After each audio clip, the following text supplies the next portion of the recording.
Tatlong pasaway na artista, hindi na i-renew ng kanilang talent management. Tatlong artistang hindi nagkakalayo ang mga edad at matagal ng mga contract star ng isang talent management agency ang nahaharap sa malaking problema. Hindi na sila papipirmahin ng bagong kontrata.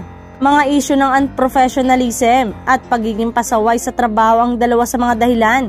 Kaya palalayain na ng talent management company ang kanilang mga contract artist na binigyan nila ng malaking oportunidad sa showbiz. Kaya tanong ng ilan ay saan na sila dadamputin at ano na ang mangyayari sa kanilang mga showbiz career.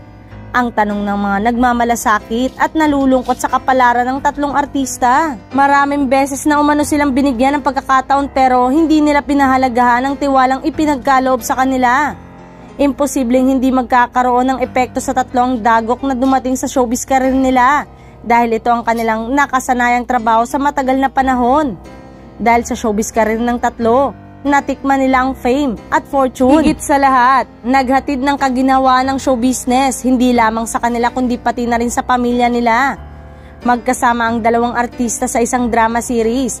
Ito na ang huling proyektong gagawin nila para sa isang TV network dahil wala ng contract renewal na magaganap. Pwede na silang magsimulang maghanap ng bagong talent agency o talent manager na handang sumugal sa kanila. Nakaririwasa naman sa buhay ang isa sa tatlong artista na hindi nabibigyan ng bagong kontrata.